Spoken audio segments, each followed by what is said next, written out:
Spurs topped Group G of the Champions League, recording 5 wins in the process, and their next European tie sees them take on Max Allegri's Juventus, who are in the hunt for a 7th straight Serie A title. Spurs saw off Borussia Dortmund and beat current champions Real Madrid at home, but can they see off Italy's most successful side? In big European games this season, Mauricio Pochettino has employed a 3-man defensive line, wing-backs, and either 2 or 3 central midfielders behind 1 or 2 attacking midfielders and the irrepressible Harry Kane. In possession at the back, Spurs' 3 defenders show a high degree of competence on the ball. The 2 outer centre-backs split wide, while Harry Winks or Eric Dyer drop in to offer a passing option down the central space. Sanchez, Vertonghen, Alderweireld and Dyer are all comfortable with the ball and can play long or short. Hugo Lloris is also good enough with his feet to create a series of passing options that allow Spurs to recycle possession, lure in an opposition press, and then create space for longer passing options vertically. The wingbacks, Trippier or Aurier on the right and Rose or Davis on the left, hold a position around the halfway line, offering width, while the rest of the midfield moves constantly, looking to find a patch of space in which to receive a pass, turn and either drive forwards or release Kane. Spurs attack through their creation of overloads in the half space, using the quick, deft passing and moving of Eriksen, Dele Alli and Son in tandem with Kane's off-the-ball movement to find openings, especially between the lines.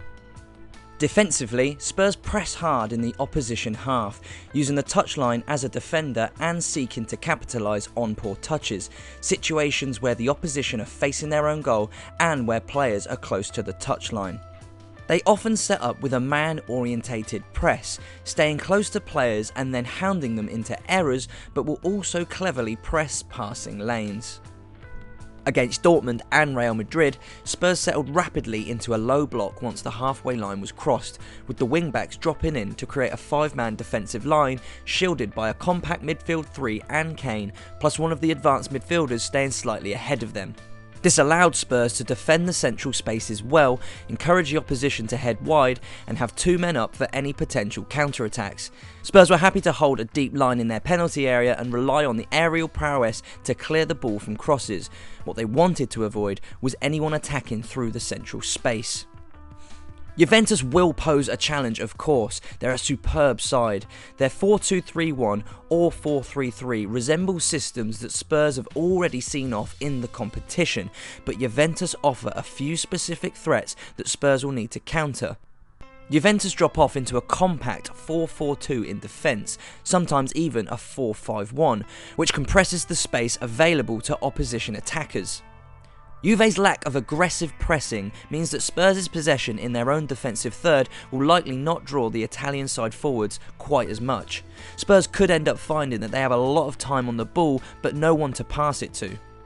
Juventus will also likely use Giorgio Chiellini to carry the ball into midfield, while Gonzalo Higuain will drop off from the forward line, while Mario Mandzukic can then move inside as an inverted winger.